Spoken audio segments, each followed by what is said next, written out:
켜져 있다가 수업 시작하려고 그러니까 갑자기 꺼지네, 마이크가 또. 네 멋대로 해라. 자, 그래서 이 접합, 이 컨주게이션이라는 것을 통해서 세균들이 자기의 유전자들을 완전히 100% 우리의 유성생식처럼 아주 큰 스케일로 교환하는 것은 아니나 아주 작은 스케일로 일부를 교환할 수 있다라는 것인데, 뭐 그들로서는 좋은 일이지. 그런데 우리에게 있어서는 이것이 아주 큰 골칫거리입니다. 왜냐하면 이거를 가지고 그런 식으로 이 일을 자행을 하는 것 때문에 사실 항생제 내성 세균의 확산이 이거를 통해서 벌어지는 것이거든요. 이게 무슨 얘기냐면 항생제 내성 유전자라는 것이, 항생제 내성은, 세균이 항생제 내성은 도대체 어떻게 얻는 것인가? 그들이 돌연변이로, 원래 우리가 그들을 죽이려고 아주 어렵게 만들어 놓은 이 약인 항생제, 침은 죽어야지. 그런데 어쩌다 보니까 돌연변이, 그 중에 일부가 돌연변이를 일으켜가지고서 그 약발이 안 듣는 세균이 생겨났단 말이에요. 그러니까 결국 그 돌연변이라는 얘기는 유전자에 뭔가 잠깐 이렇게 뭐가 변화가 생겼다는 얘기 아니에요, 그들이. 그런데 그 항생제의 내성을 일으키게 되는 그 유전자들, 그러니까 변화된 유전자들 있잖아요. 변형된 그런 유전자들이 왜 그런지는 모르나 거의 대부분이 전부 그 세균의 플라즈미드에 가서 앉아 있는 거야. 자리를 잡고 있어. 그러니 그들에게 있어서는 그것이 얼마나 사실은 큰 도움이 되는 것이냐 하면, 그 항생제 내성균이 세균의 염색체 안에 언제나 있고서 이동을 하지 않았다면 이들이 어떤 돌연변이가 생겼으면 거기서 끝낼 일이지 사실. 나 혼자 살고 마는 거지. 물론 그들의 자손들은 계속 대대손손 잘 먹고 잘 살 수 있을지 모르나, 그 원래 그 돌연변이가 생기지 않았던 그 세균에게는 이것이 전파될 리가 없잖아. 예. 그런데 이것이 플라즈미드로 옮겨가서 거기에 주로 어떤 특정한 세균은 그래서 하나의 플라즈미드에 한 개도 아니고 한 세네 개의 여러 가지 다른 종류의 그 항생제 내성 유전자를 거기다 딱 탑재하고 하고 이러고 있는 친구들이 생긴단 말이야. 그럼 이 녀석들은 가다가 괜히 지가 뭐 잡는다고, 야, 나 좋은 거 하나 있는데 한번 써볼래? 하고 툭 던져주고, 이런 식으로 컨주게이션을 통해서 툭 던져주면 저쪽에서 받아서 넙죽 받고, 야, 이거 좋네 하고 하다가 또 저쪽 다른 세균한테, 야야, 너도 한번 써봐 하고 따라, 이런 식으로 이 접합을 통해서 이 내성 유전자가 쫙 퍼져나간다는 얘기죠. 자, 항생제 직접 제가 본인이 인터넷에서 떠드는 아주 이 레졸루션이 아주 나쁜 그림을 직접 제가 이제 다시 깨끗하게 그린 그림이에요. 직접 제작한 그림인데, 자, 이 그림은 무엇을 여러분들한테 호소를 하고 있는 것이냐 하면, 결국 항생제라는 것은 무엇이냐? 일부 항생제는 세균을 당장에 죽이기도 하고, 또 다른 항생제는 당장 단번에 죽이지는 않지만 세균 자체가 이제 증식하는 것을 막아가지고서 계속 이 자라나는 것을 천천히 이제 늦춰가지고서 궁극적으로는 그 역시 죽이는 그런 두 가지 종류가 있으나, 어쨌든 무엇이 됐든지 간에 항생제, 왜 항생제는 우리가 세균에게 감염을 당하면 항생제를 먹잖아요. 근데 왜 우리는 항생제를 아무리 먹어도 아무런 영향을 받지 않고 세균만 죽을까? 뭐 어쨌길래? 그것을 여러분들에게 강조하기 위한 그림입니다. 여러 가지 다양한 다른 종류의 항생제들이 여기 보이죠? 이름들이에요, 이름. 하지만 그 어떤 것도 이름을 알 필요는 없는 것이고, 다만 예를 들어서 이 역사적으로 유명한 항생제, 예를 들면 이런 페니실린이라든가, 왜? 가장 최초로 만들어졌다기보다 최초로 발견이 돼서, 곰팡이에 의해서 우연히 발견이 됐잖아요. 최초로 발견된 항생제이니까. 이거 없었으면 어떡할 뻔했어? 2차 대전 때 사람들 다 죽어나갔을 텐데 이게 1, 2차 대전 사이에 이게 항생제가 개발이 돼가지고서 2차 대전 때는 정말 많은 생명을 부상만 당해도 잘라야 되잖아. 왜? 뭐 봤잖아요. 저 늑대와 함께 춤을 영화에서 잠깐 부상당해서 다리 자르겠다고 좀 덤벼들잖아. 감염이 되니까. 일단 상처 부위로 무조건 세균들이 들어와서 감염을 시키니까 그걸 막기 위해서 절단을 해야 되는 것인데 항생제가 생긴 다음부터는 얼마나 그런 것들을 훨씬 줄일 수 있고 항생제는 정말 신이 주신 축복이라고 할 정도로 엄청난 많은 생명을 온전하게 또는 생명을 살리긴 한 것인데 어쨌든 자, 이 페니실린 또 같은 계통의 약인 벤코마이신 뭐 이런 것들 무엇을 어떻게 한다고? 세균의 세포벽을 합성하는 것을 저해하는 그런 식으로 해서 한다는 얘기입니다. 또 퀴놀론 계통의 항생제 이거 주로 이제 우리 돼지 사육, 닭 사육할 때 거기다가 사료에다가 이거 거의 한 반은 쏟아부을 정도로 엄청나게 많은 쏟아부는 이 퀴놀론 계통 이것들은 전부 뭐를 지금 저해하는 것처럼 보이죠? 이 퀴놀론 계통의 항생제들은 이 그림상 보면 세균의 DNA 여기 있잖아. 근데 DNA가 두 개로 되는 것을 여기 언제나 이 생물학 같은 데서 이 화살표가 이런 식으로 돼 있는 화살표는 억제를 한다는 얘기죠. 억제. 뭘 억제? 세균의 DNA 복제를 억제하는 거죠. 얘는 뭐야? 그 유명한 마이신 계통의 약들, 스트랩토마이신, 이리스로마이신, 또 클로란페니콜, 테트라사이클린 전부 아주 유명한 항생제들이잖아요. 이들은 전부 다 뭐를 어떻게 하는 것처럼 보이죠? 여기 그림상으로 보면 얘가 뭐예요? 그림에서 이 그림 여러분들에게 익숙하지 않아요? 이 그림? 리보솜을 보통 이런 식으로 표현하거든. 리보솜을 그러면 리보솜을 저해하면 뭐가 막힐까? 단백질 합성이 막히겠지? 그러니까 이것뿐만 아니라 세포막에 아예 구멍을 뚫어버리는 이런 친구도 있고. 다만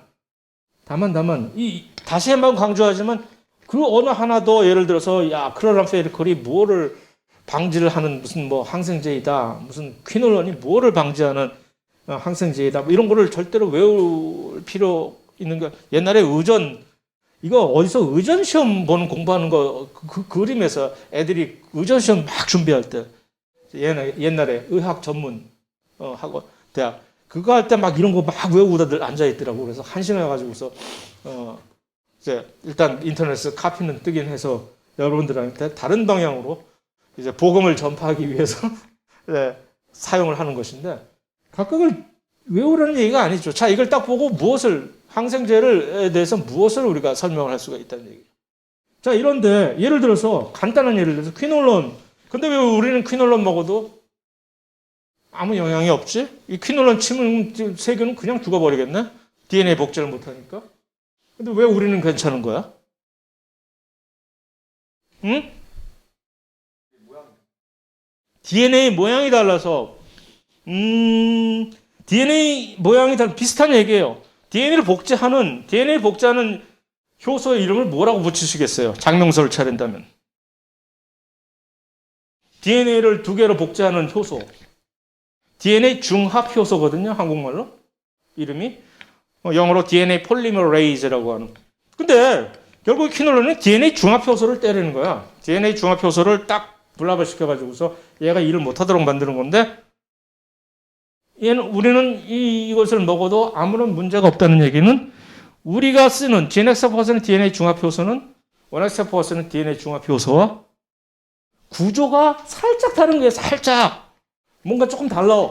똑같은 일을 하는 거지만 뭔가 아주 조금 달라져가지고 덕택에 얘가 들어가서 무엇을 이렇게 방해를 넣을 틈이 없는 거죠. 우리에게는. 다시 말해서 그와 같은 예로 얘네들이 전부 리보솜들을 전부 다 블락을 시켜서 단백질 합성을 막는데 왜 우리는 괜찮은 거야? 우리의 리보솜이 좀 다른 거지. 구조가. 똑같이 단백질 합성을 수행하는 건데 리보솜인데 진핵세포의 리보솜과 원핵세포 리보솜이 조금 다른 거야. 그 덕택에 우리는 다만 여기서는 이 스토리는 반전이 조금 있어요. 어떤 반전이냐면 우리 몸 안에 원핵세포 리보솜을 갖고 있거든. 미토콘드리아 안에. 그래서 이 동네 애들은 좀 많이 먹으면 조금 안 좋아 상태가. 얘네들 우리 미토콘드리아 같은 것들이 영향을 줄 수가 있기 때문에. 다만 그래서 이거는 항생제 개발을 어떻게 하느냐 이런 식으로 공부를 해서 원핵세포 특이적인 메커니즘을 찾는 거지. 같은 뭐라도 얘는 우리와 뭔가 살짝 다르다라는 것을 표적을 딱 정한 다음에 그것을 완전히 제어를 시킬 수 있는 그런 특별한 약을. 그러니까 그런 거 할 때 구조 분석이 얼마나 중요하겠어요. 각각의 물질의 구조와 그것에 영향을 받는 그 효소의 구조를 정확하게 알아야 둘을 쫙 붙여가지고 이걸 쓰면 우리가 얘네들을 하는 식으로 개발이 이제 요즘은 옛날에야 그냥 중구난방식으로 주먹 구구식으로 얘네는 그냥 마구잡이로 개발을 했겠으나 요즘은 이런 식으로 하겠죠. 문제는 자 이것이 항생제란 얘기예요. 그런데 언급했듯이 플라즈미드에 이렇게 한 개도 아니고 뭐 여러 개를 이 저항성 유전자를 플라즈미드가 갖고 다니는 경우가 많단 말이에요. 근데 얘네들을 그냥 막 퍼뜨려. 그러니 이게 뿐만이 아니라 문제가 이러면서 우리가 아주 거기다가 한술 더 떠서 이거는 괜찮아. 심지어 얘네들이 항생제 내성균을 이렇게 플라즈미드 형태로 갖고 다니면서 접합을 통해 이렇게 던져버리고 함에도 불구하고 사실 우리가 그 짓만 안 하면 요즘 얼마나 큰 문제가 요즘 코로나 때문에 살짝 이 주의가 약간 우리가 그 주의를 벗어나서 그렇지 실제 요즘 엄청난 심각한 문제잖아요. 병원만 갔다 하면 툭 하면 요즘은 이제 여기에 걸려가지고서 약도 항생제 내성 요즘은 슈퍼박테리아라고 해가지고서 한두 개의 항생제가 아니라 현존하는 모든 항생제에 전혀 듣지가 않는 그런 세균이 갑자기 생겨나가지고서 걔네들은 걸렸다면 이제 어쩔 거야. 약이 없는데 항생제로 때려도 약이 없고 그러니까 오로지 우리 몸 안에 있는 면역 시스템이 그들을 이겨내기를만을 바라야 되는데 이것이 어떻게 그렇게 됐느냐. 단순히 이런 식으로 전파하는 것만으로 되는 것이 아니라 우리가 자연 선택과 비슷한 인위적인 선택을 해준 거지. 항생제를 그냥 쏟아 부어가지고 쓸 데도 없는데 항생제를 그냥 막 부어가지고 감기 걸려도 가서 항생제 처방해달라고 막 그러고 그래서 아까 얘기했듯이 닭사료, 돼지사료에 뭔 놈에 그렇게 항생제를 들이다 쏟아 붓는지.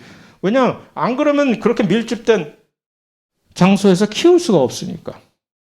그러니까 그 밀집된 장소에서 엄청나게 많은 수확을 올리기 위해서 항생제로 쏟아 부어버리면 이제 거기서 항생제 내성균은 그냥 거기서 완전히 양생이 되는 거죠. 안 그러면 그냥 가만히 내버려 두면 항생제 내성에 의한 돌연변이 그러한 균들은 그냥 일반적인 경쟁에서 그 내성 유전자를 가지고 있지 않은 일반적인 정상이라고 얘기하면서 일반적인 세포에 경쟁이 안 됩니다. 이들이 훨씬 더 얘네들보다 잘 자라고 하니까 곧 자연 도태가 될 경우가 많아. 그런데 그거를 우리가 애써서 이들을 항생제로 이것들을 키워주는 것 때문에 요즘 큰 문제에 봉착을 했는데 문제는 새로운 항생제를 개발하려면은 얼마 전까지만 해도 지금은 조금 빨라졌는지 몰라. 이런 분자 구조 분석 때문에. 옛날에는 한 10수년 전만 해도 이 문제가 벌써 한 20년 전부터 계속 떠들던 얘기는 항생제 내성 이게 문제. 근데 그때만 해도 새로운 항생제 개발을 하려면 20년이 최소한 걸린다고 그래요.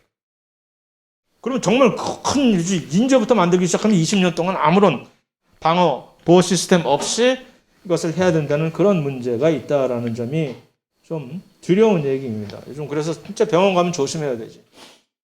항생제 내성균 감염 되면 큰일이니까. 자, 또 다른 이제 이 세균의 특징. 자, 여태까지 이제 세균의 플라즈미드가 우리에게 가지는 어떤 특징 또 우리의 생활에 끼치는 영향. 나쁜 점만 얘기를 했는데 사실 좋은 점도 있어요. 플라즈미드 없었으면 우리의 유전 공학이 태동이 못했을 거예요. 지금 여기서 시간이 없어서 얘기는 못하지만 그 플라즈미드를 이용해서 우리가 소위 말하는 유전공학이라는 것을 해서 최초의 유전공학 실험은 사실 입으로만 저속한 표현 써서 미안해요. 입으로만 그냥 설레발치게 이 인슐린 유전, 최초의 유전공학 실험은 1975년도에 딱 일어난 인슐린, 사람의 인슐린 유전자를 띄어다가 이 플라즈미드 안에다 집어넣어가지고 세균에. 그 플라즈미드를 다시 세균한테 집어넣어서 세균아 도와줘. 그래서 세균이 이것을 계속 증식을 해줘가지고서 그 세균으로부터 인슐린을 우리가 정절해서 정말 획기적인 혁명이지. 안 그러면 그 전에는 돼지, 유일하게 당뇨 환자들한테 제공을 할 수 있는 인슐린이라는 것은 돼지한테 가서 사람 몸에서 인슐린을 뽑아낼 수도 없고 돼지 인슐린을 그 얼마나 양이 얼마나 되겠어요. 그러니까 인슐린 약도 비싸고 그런데 그러한 유전공학을 처음으로 야 사람 유전자를 세균에다 갖다 집어넣어서 발현해도 될까? 되더라는 거예요. 그래가지고 한 것이 어쨌든 그 플라즈미드라는 것이 바로 그런 식으로 우리의 외부 유전자를 거기다 집어넣는 어떤 이 비히클이라고 영어로 얘기를 하는 그런 도구로 사용을 했던 그런 좋은 점도 있기는 해요. 그러나 지금 여기서 우리가 플라즈미드 칭찬할 그런 순간이 아니기 때문에 그것은 생략을 했는데 말 나온 김에 칭찬도 해준 것이고 자 세균의 또 다른 하나의 아주 진핵세포와 비교해서 두드러진 특징은 이것이 핵이었기 때문에 핵이 없어서 이것이 공간적으로 분리가 안 돼 있어요.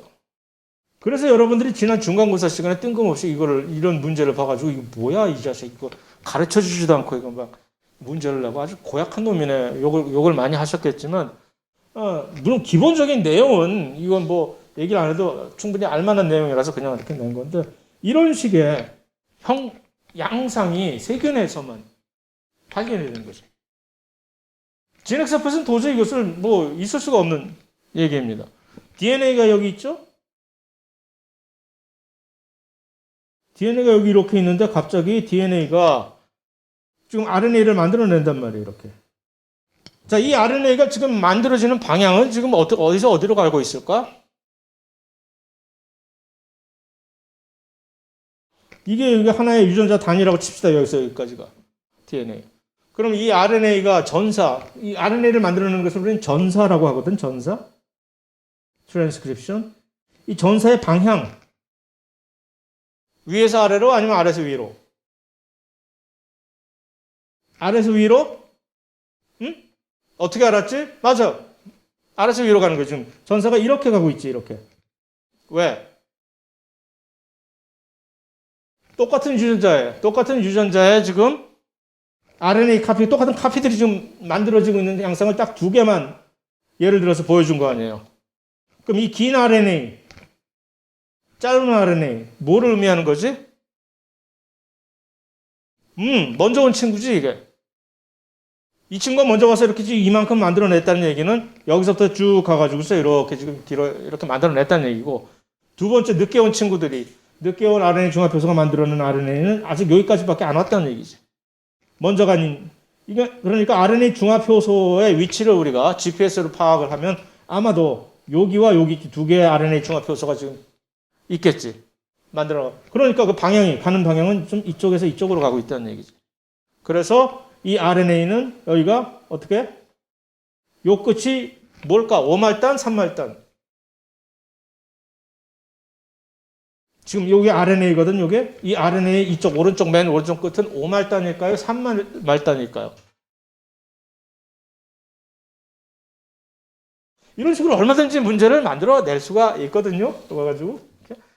자, 이거 5말단, 3말단. 5말단. 네. 왜? RNA가 합성되는 방향은 5에서 3방향으로 쭉 진행이 되니까. 이 RNA는 지금. DNA도 마찬가지고 RNA. 모든 것은 합성이 뉴클리오티드를 여러 개를 엮어가지고서 중합을 시킬 때 그 방향은 항상 5에서 3방향으로 갈 수밖에 없어요. 왜? 인산 이에스테르 결합이 맺어지는 그 방향성이 왜 DNA, RNA가 전부 5에서 3말단으로 가게 될지를 그냥 알려주는 것이니까. 그렇게. 자, 그러면 심지어 이런 것까지 물을 수가 있죠. 이 DNA가 있을 때 이것이 만약 DNA가 주형 DNA였다면 지금 원래 DNA가 두 개가 있어야 되잖아요, 여기. 하지만 생략하고 지금 여기 보이고 있는 이 DNA가 요 RNA를 만들어낸 주형 DNA였다면 이 DNA의 방향, 위아래 어디가 5말단이냐 이렇게 물어볼 수도 있잖아요. 뭘까? 어디가? 여기가 5말단이니까 3말단이니까. 3말단. 그렇지. 때려 맞춘 거예요? 찍었어? 야, 이거 1점짜리 걸었다가는 아주 그냥 계속 대박 칠 뻔했구나. 1점짜리 안 걸기 참. 미안해요. 1점짜리 안 걸어서 이거. 걸만한 문제인데 사실 이거. 그지? 이렇게 어려운 문제를 걸기보다는 사실은 우리에게 있어서 이제 생각을 그냥 전반적으로 생각을 하게 하는 문제를 1점짜리를 거는 거를 개인적으로 선호하기 때문에 그렇게 됐어요. 미안. 어쨌든 그거는 왜? 왜 여기가 3말단?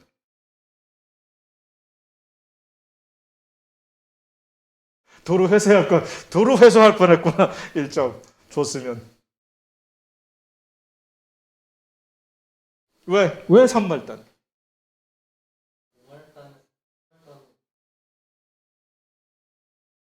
그 무슨 소리지? 네, 뭐라고? 상보적 결합이라기보다 이들이 항상 RNA가 됐든 DNA가 됐든 두 개가 서로 이렇게 상보적 결합을 이룰 때는 어떻게 돼야 된다고? 역평행이라 해야 되지. 역평행. 그러니까 만약에 여기가 5말단이잖아 지금 RNA가. 이게 이쪽이 5말단이라면 이 끝이 5말단 RNA의 끝이 여기가 5말단이라는 얘기죠. 그러면 DNA는 이와 상보를 이루는 DNA는 여기가 3말단이라 해야 되겠지? 그것은 항상 DNA든 RNA든 항상 똑같이 진행이 되는 그런 특성이다라는 얘기죠. 자, 이것을 그러니까 이제 리보솜들이 전부 이렇게 붙어가지고서 RNA가 지금 이게 끝나지도 않았는데 RNA 만드는 게 원핵세포에서는 리보솜들이 여기 쭉 달라붙어 마치 좀비 마냥 마치 사랑과 영혼에서 사람 죽자마자 달려드는 그 좀비들처럼 그냥 좀비가 아니지 걔네들은 사신들이지 처럼 그냥 달라붙어가지고서 이 각각의 RNA를 가지고 단백질을 뽑아내기 시작한다는 얘기죠. 이것이 항상 이것이 그러니까 진핵세포에서는 이것을 차단을 해버리기 때문에 핵으로 요 리보솜들이 있는 곳은 감히 네가 어딜 감히 들어와 세포질에서 놀아 해서 이미 다 만들어진 상태의 RNA만 선별해서 밖으로 자 던져주면 리보솜들이 기다리고 있다가 기다려 해서 이제 그저서야 단백질 만들어낸다는 그 차이가 있다라는 그런 얘기입니다. 리보솜 우리가 좀 전에 얼핏 언급을 했듯이 크기와 구조가 다르다는 얘기죠. 진핵세포가. 그래서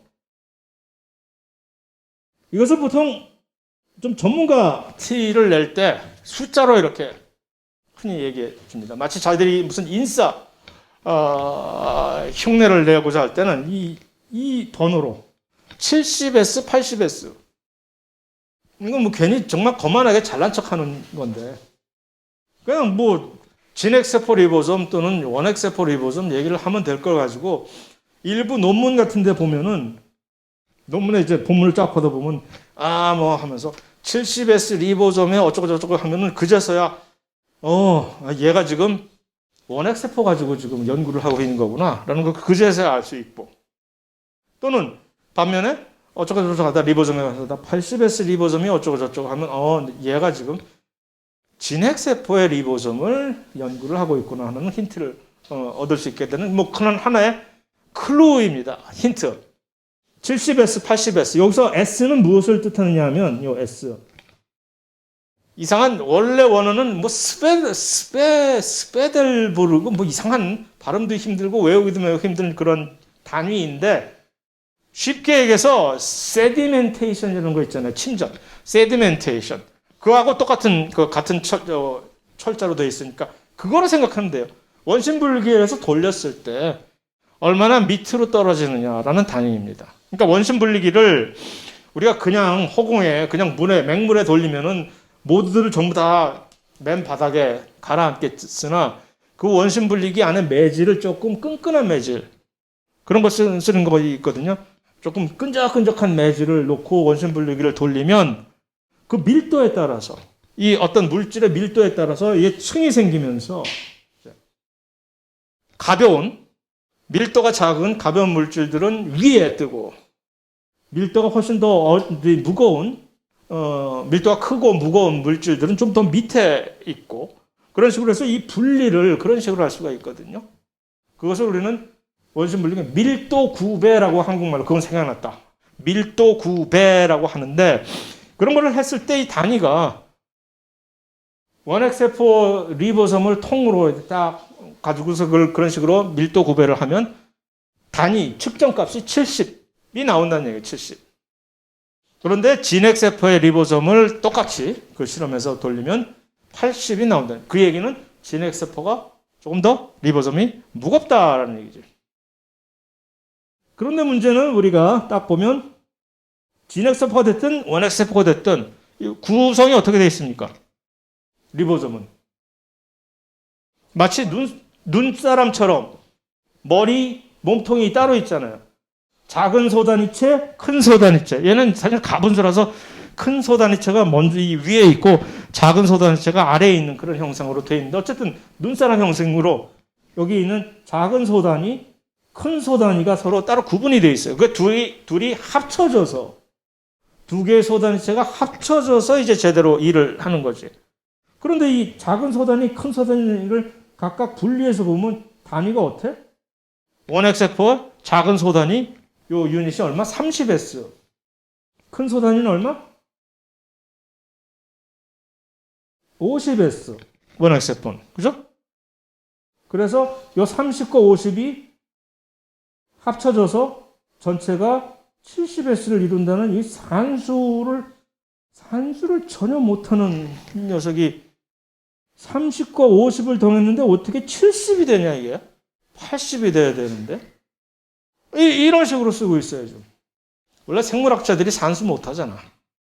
수학 못해서 이제 생물학하게 하러 온 거 아니야 전부 다. 그래서 수학을 잘했으면 내가 왜 여기 있냐? 물리학과 같지. 그래서 그렇다는 얘기 그게 아니라 그건 물론 아니죠. 수학 못하는 건 사실이지만 이거는 좀 아니지. 왜 이랬을까? 이게 왜? 그러니까 큰애들 질문을 이렇게 하는 거지. 아니 30하고 50을 더했는데 왜 80이 안 되고 70이 되냐? 응? 결합할 때 조금 약간 밀도가 이렇게 좀 이게 조금 더 타이트하게 되는 경향이 있을 수 있지 사실. 맞는 얘기인데 그게 현실적으로 반영이 돼서 그러는 거예요. 할 때 개개인은 그러니까 이 S 밸류라는 것은 계산치가 아니라 실제 측정값이거든. 측정값. 그래서 두 개를 합쳐가지고서 측정하면 70 딱 나오는데 둘을 분리해서 각각을 돌리면 30, 50이 언제나 항상 나와요. 그럼 어쩌라고 나보고. 그래서 이 두 개를 오케이. 진핵세포 리보솜의 경우는 더해 이게 40하고 60하고 각각의 소단위체가 돼 있잖아요. 40S, 60S가 진핵세포의 소단위체들의 유닛인데 이 둘을 합하면 100이 나와야 될 거 아니야. 근데 80. 다만 자 일단 그 사실 한번 얘기했으니까 그 다음부터 우리가 걱정해야 될 것은 그 다음부터는 이제 각각의 고유한 이것도 사실 중요한 건 아니지. 다만 알고 있으면 뭔가 조금 뭐 있어 보이는 정도 뽐낼 수 있는. 그래서 예를 들어서 누군가가 40S 리보솜 하면 딱 당장 이거는 진핵세포예요. 40S 리보솜 진핵세포의 작은 소단위체. 외에는 딴 거 없잖아. 그래서 보통 그냥 딱 한마디로 던져서 40S 리보솜 하면 사람들끼리 자기들끼리는 알아듣는 거지 뭐. 그리고 60S 리보솜 하면 진핵세포의 큰 소단위 하는 식으로 그렇게 자기들끼리 소통을 할 때 이런 식으로 쓰는 단위를 이렇게 한다는 얘기고 우리에게 있어서 가장 중요한 것은 이렇게 다르다라는 거죠. 진핵세포와 원핵세포의 리보솜이라는 건 뭡니까? 한마디로 정의한다면 누군가가 여러분들에게 리보솜이 뭐냐라고 물으면 뭐라고 대답해요? 기능을 묻는 것이 아니라 리보솜이 뭐예요? 어떻게 생긴 거예요? 만든 거예요? 라고 물으면 그냥 뭐 동글동글 눈사람처럼 생긴 거야 라고 얘기하나? 정확하게 정확하게 얘기를 해줘봐요. 리보솜이 뭐야? 라고 하면 뭐라고?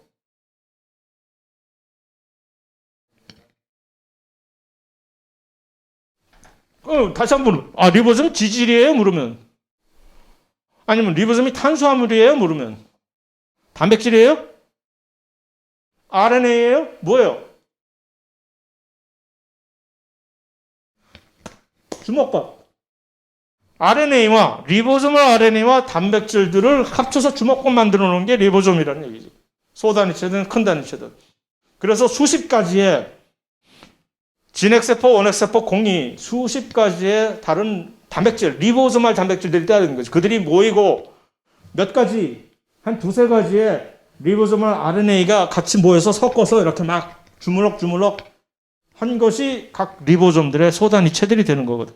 그런데 이게 다르다는 얘기는 개수가 여기 없나? 이렇게 70S 원핵세포의 경우에는 큰 소단위체는 34개의 단백질들, 진핵세포의 경우는 같은 소단위체, 큰 소단위체인데 49개의 단백질들 서로 다른 이런 것들이 이렇게 서로 다르니까 각각이 서로 달라지는 것이지. 뭐 그 정도예요. 그러니까. 리보솜의 종류도 살짝 다르고. 그래서 일단 다르다라는 것이고 또 특징 세균에만 보이는 또 특이적인 것은 이 세포벽이잖아요. 그러니까 우리는 이제 이들이 특이한 종류의 펩티드 글라이칸이라고 하는 탄수화물인데 셀룰로즈처럼 단순한 탄수화물이 아니라 여기에 아미노산들이 몇 개가 첨가가 된 그래서 이름이 펩티드 글라이칸이 된 것이죠. 펩타이드 이렇게 이 아미노산들이 몇 개가 있는 뭐 그런 식의 세포벽인데 뭐 그 정도만 알아두면 되는데 문제는 이 세포벽의 두께에 따라서 실험실에서 그램 염색했어요? 안 했어? 요즘 시대가 어릴 때인데 그램 염색하고 앉았어? 할 수도 있지. 이게 옛날에는 아주 정말 뭐 필수적인 미생물학 또는 뭐 일반 생물학에서 그램 염색해가지고서 이 세균들의 종류를 얘가 그램 양성 세균이나 그램 음성 세균이나를 구분하는 거 아주 꽤 큰 중요한 사안인 줄. 어쨌든 최소한 세균 중에는 그램 음성 세균과 그램 양성 세균이 있다라는 것들은 정도는 알아둬야지. 일종의 상식이니까. 근데 이게 그램 양성과 음성 세균의 차이는 뭐냐라고 했을 때 그 차이는 바로 이 세포벽의 두께에서 기인합니다. 자, 그램 염색이라는 것은 염색약을 거기다가 세포벽에다가 치는 거예요. 근데 이제 펩티드 글라이칸이라고 하는 이것은 친수성일까 소수성일까? 근본적으로 탄수화물에다 아미노산이 들어가 있는 물질이야. 그러면 우리가 뭐 찾아보지 않아도 대충 감이 잡히지 않을까?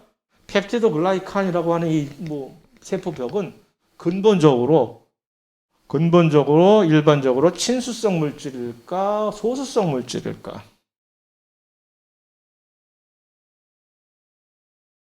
탄수화물에다가 아미노산이 몇 개가 들어가 있는 거예요. 탄수화물 보이지? 일단 탄수화물 하면 전부 다 친수성이라고 봐줘야 되는 거예요. 탄수화물. 왜? 탄수화물에 뭐가 그렇게 많아? 산소들이 많잖아, 산소들이. 그러니까 뭐 거의 친수성이라고 친수성이 안 될 리가 없는 거거든. 그러니까 이 세포벽이라는 것은 일종의 친수성 물질인데 염색약은 일반적으로 그램의 경우도 마찬가지지만 그램 염색약은 일반적으로 거기다 색을 입히는 거니까 친수성이겠어요? 이 소수성이겠어? 색을 입히는 거거든? 친수성이에요, 친수성. 그러니까 얘가 친수성 물질에 가서 잘 흡착을 하겠지. 이 염색약이, 색깔이. 그러니까 그램 양성 세균은 말이에요. 이 세포벽이 두꺼워. 그러니까 그램 염색을 치면 아주 진솔하게 흡수를 마치 스펀지처럼 쫙쫙 잘 빨아들이지. 그러니까 딱 보면 아주 그램 이 염색약이 짙은 보라색이거든.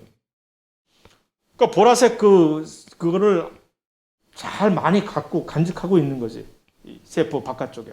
그러니까 그것을 그램 염색을 한 다음에 현미경에서 보면 보라색으로 이제 쫙 세균들이 명확하게 보이지. 그러려고 염색을 하는 거거든. 잘 보이라고. 그래서 그 그램 염색약에 아주 잘 호응을 해주는 착한 친구들을 그램 양성 세균이라고 하는 거예요. 그럼 거기에 대해서 저항을 하고 이렇게 삐딱선을 타는 세균들이 있단 말임? 예, 있지. 당연히. 그 삐딱선을 타는 친구들을 그램 음성 세균이라고 하는데 왜 얘네들은 삐딱선을 탔을까라는 이해를 해주는 게 중요하지. 삐딱선 탄다고 미워하지만 말고 이 그램 음성세균은 왜 그램 염색을 잘 못 받아들일까? 세포벽의 차이예요, 이게. 그램 양성세균이라고 하는 이 친구들은 세포벽이 두꺼워. 세포벽이 두꺼우면 뭐가 좋을까? 보호가 든든하게 되잖아. 그러니까 이들은 듬직하게 보호하니까 이제 별 걱정을 안 해. 근데 어쩌다 보니까 부모 잘못 만나가지고서 이 세포벽이 아주 얇은 친구들이. 그럼 얘네들은 불안하잖아. 이 얇은 세포벽을 가지고 이 험난한 세상을 우리가 어떻게 살아갈까? 어떻게 해야지? 뭐 좋은 방법 없을까? 뭔가 다른 거를, 대안을 찾지. 여기다 뭔가 또 하나 치자. 뭐. 피막 비슷한, 뭐. 그래서 여기다가 이 친구들은 얇은 세포벽 대신이니까 거기다 막을 또 하나 쳐요. 리피드가 들어가 있는 막을. 추가로. 그래서 그램 음성세균은 세포벽층이 펩티드 글라이칸이 원래 기본 그게 얇아요. 그래서 그것을 보완하기 위해서 바깥쪽에다가 또 하나의 그 세포벽 바깥쪽에 또 하나의 세포막을 쳐버리는 거예요. 여기다가. 그러니까 얘네들은 보면 어떻게 보면은 엄밀하게 보면은 이 인지질 이중층이 두 개라고 얘기를 해도 되지 얘네들. 세포벽 위에 또 다른 그런 세포막을 하나 쳐놨으니까. 그런데 그 세포막을 완전히 그렇게 이제 인지질 이중층으로만 쳐놓은 게 아니라 그 위에다가 특별한 화학 물질들을 여기다 기둥처럼 바바바바박 박아놓은 건 그 특별한 물질을 우리는 줄여서 LPS라고 부릅니다. 길게 전부 다 발음하면 이게 뭐라고? 리포팔리세커라이드. 줄여서 LPS. 그럼 뭘까 이게? 이 이름을 한번 쭉 보면 리포팔리세커라이드. 이 성분이 뭘까?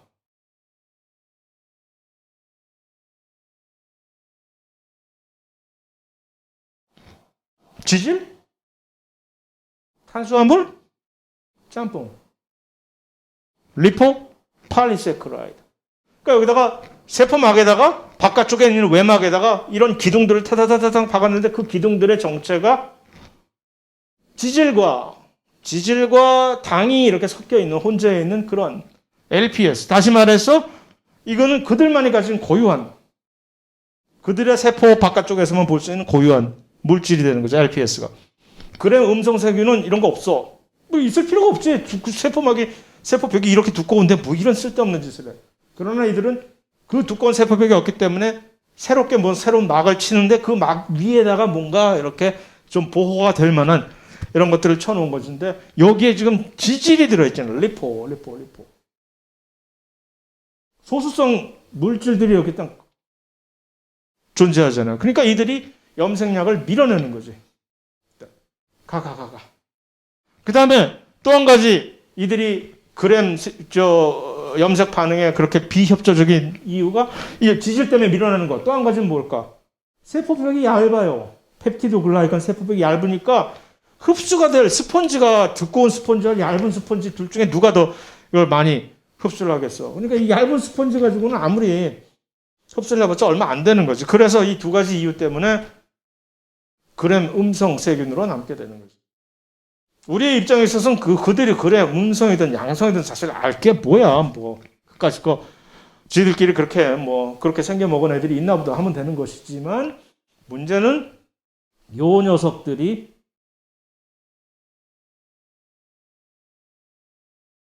그러니까 이렇게 그램 양성과 음성의 구조적인 차이가 이렇게 이거 위키피디아에서 가져온 그림이에요. 그러니까 그램 포지티브, 네거티브 이거 치면 인터넷에서 위키피디아가 쫙 나오면서 그림이 이렇게 요즘은 정말 위키피디아가 계속 발전을 해서 이 그림이 계속 업데이트가 되고 그래서 계속 수시로 그런 데서 이제 업데이트 정보 받으면 참 좋아요. 근데 이런 식으로 이제 보여주는 건데 문제는 중요한 점은 뭐냐면 이 그램 음성세균이 이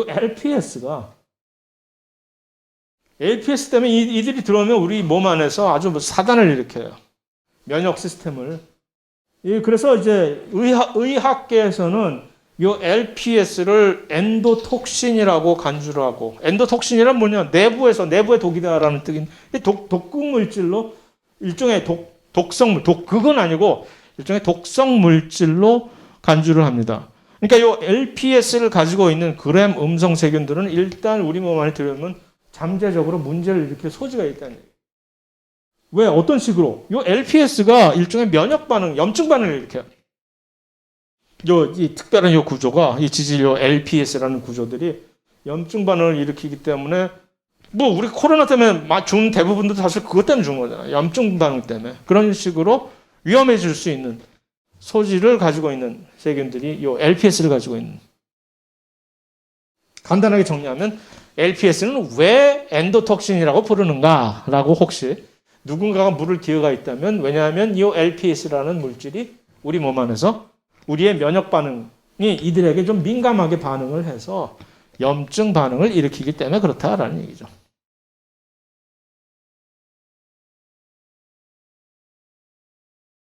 고세균까지만 딱 하고, 고세균은 어쩌면 다 못할 수도 있겠다, 시간이. 어쨌든 빨리 해보자. 세균 중에서 고세균이라고 따로 있잖아요. 그러니까 이 원핵세포 중에서 우리가 흔히 얘기하는 대장균, by the way, 대장균은 그램 음성 세균입니다. 그러니까, 그래서, 그럼에도 불구하고 우리와 워낙 오래 같이 더불어서 살아온 덕택에 우리에겐 전혀 그런 염증 반응을, 물론 잘못하다가 어떤 다른 종류의 대장균을 햄버거 같은 데서 오염돼서 먹으면 이제 큰 사단을 일으키기도 하지만. 자, 이 고세균은 이 세균과는 조금 다른, 사실 우리의 조상이지, 직접적인, 이 진핵세포의 직접적인 조상격인, 이름 자체는 아주 오래된 세균이라는 뜻을 상징하는 아키 고세균이나, 어쨌든 특이해, 이 친구들은. 고세균에 대한 연구가 왜 최근이 되기 전까지는 그다지 활발하지 못했냐 하면은, 엄청나게 뭘 연구를 하려면, 미생물을 연구하려면 갖고 와서 채집해서 실험실로 갖고 들어와서 거기서 배양을 해야 되잖아. 인위적인 음식을 이제 갖다 바치면서, 자, 이거 먹고 잘 커라 하고, 그들이 거기서 뭘 먹고 사는지 우리가 알 게 뭐야. 그러니까 갖고 와서. 이렇게. 근데 거의 대부분의 고세균들은 그런 식으로 실험실에 가져와서 이렇게 배양을 하려고 하면 거기서 완전히 죽어버리는 거죠. 이들은 아주 고지식하고 지조가 있지. 장소를 옮기면 안 살아버려. 그래서 거의 연구하기가 매우 힘드는데 요즘에 와서 이제 이게 왜 여기서 또 메타제노믹스라는 거, 이 메타제노믹스가 뭐야? 라고 하면, 메타제노믹스가 바로 그런 것을 이용해서 우리의 장내 미생물이, 그렇게 엄청나게 많은 장내 미생물이 있다라는 것을 파악을 할 수 있게 된 하나의 계기. 어떻게 알았을까? 이거 우리 장내 미생물 갑자기 뜬금없이 요즘에 와서 이렇게 많은 장내 미생물이 있었어야? 어떻게 알았을까? DNA 시퀀싱을 해서. 그 전까지는 그런 식으로 있는 걸 배양을 일일이 하고 뭐 이렇게 확인을 하려면 하루 이틀, 그 뭐 보통 일이 아니잖아요. 여기 있는 걸 통째로 이제 DNA 염기서열 분석을 한꺼번에 해버리면 얘와 얘네들 전부 구분을 해서 이들이 서로 다른 미생물들이 얼마나 있다는 걸 금방 식별할 수 있듯이, 이 고세균도 자기가 있는 원래 그 서식지에서 샘플 채집해서 그들을 키우려고 하는 게 아니라 그냥 이들의 DNA 염기서열만 분석해버리는 거죠. 그러면 이들이 완전히 적나라하게 니들의 정체가 까발려지는 그런 무서운 시대에 살고 있는 우리 유전체 시대라고 하는 것이, 그러니까 무조건 전부 봐서 DNA 염기서열 분석을 통해 가지고서 많은 정보를 얻어내는 이 시대. 그래서 생명정보학이 요즘 와서 새롭게 매우 유망하게 뜨는 하나의 분야이기도 하고 그런 얘기이고, 어쨌든 그래서 알게 된 사실이, 그래서 메타제노믹스를 정의한다면 뭐 이런 얘기고, 배양을 거치지 않고 직접 유전체 분석을 통해서 연구하는 기법인 것이고, 이게 가능하게 된 경우는 결국 이 기술이 워낙 발달해서 이제는 아주 쉽게 이것을 수행한다는 얘기고, 특징적인 고세균 그러면은, 그래서 결국 우리가 알게 된 것은 뭐냐면, 이야, 이들이 원래 보통 사는 데가, 예를 들어서 몇 번 언급을 했잖아요. 100도 끓는 물, 거의 끓는 물에서 살고 있는 세균. 어떻게 살 수 있을까? 그거 덕택에 우리가 이렇게 코로나 검사도 하고, 또 그것을 처음에 개발한 사람은 완전히 억만장자가 되고 노벨상도 받았다고 얘기는 했지만 어쨌든 희한하네. 어떻게 살 수 있을까? 뿐만 아니라 엄청나게 영하 몇십 도에 있는 추위에서도 사는, 또는 엄청나게 그 강산, 우리 위 속에서도 아무 끄떡없이 살고 살 수 있는 그런 세균들. 그런 식으로 이제 극한 환경에서 이들의 서식자, 우리가 상상을 하긴 도저히 없을 만큼 극한 환경 조건에서도 아무 문제 없이 살 수 있는 그런 세균들이 많아요, 고세균들은. 자, 그럼 그들은 우리에게 무엇인가? 돈이지, 바로. 인간은 전부 언제나 그런. 그래서 그들을 찾아다니면서 이들이 왜 결국 그런 극한 환경에서 살 수 있을까요? 이런 능력이 있으니까. 우리가 가지고 있지 않은 특별한 능력이 있으니까. 그것은 어떻게 표출이 됩니까? 그들이 가지고 있는 특별한 구조의 특별한 능력을 수행하는 효소들. 그게 바로 그것을 대표적으로 구현한 것이 바로 그 PCR이라고 하는 요 PCR, 줄여서 폴리머레이즈 체인, 그 PCR을 수행할 수 있게 해준 그 효소. DNA 중합 효소거든요. 고세균에서 뽑아낸. 그런 식으로 해서 이 PCR의 성공 때문에 그다음부터 많은 과학자들이 여기저기는 막 그런 극한 환경을 찾아다니면서 고세균 채집해서, 일본 애들이 특히 많이 했어요. 잠수함 타고 막 심해로 돌아다니면서 막 채집해서 어떻게 하면 나도 저 친구처럼 돈 좀 벌어볼까 하고. 그래서 그런 어쨌든 그런 뭐 그거는 그들의 얘기고, 우리에게 있어서는 우리처럼 전혀 돈에 관심이 없는 이런 사람들에 있어서는 그냥 궁금한 거지, 그게.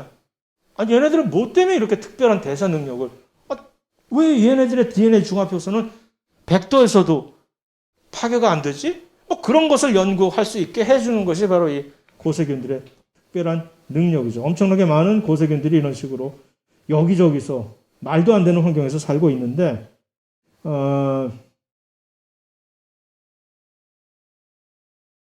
됐어. 요거는 이제 다음 시간에 해야 되겠죠? 그래서 자, 여기까지 하고 나머지는 이제 자, 다음 시간에 하고 점심 맛있게 드시고 다음 시간에 봐요.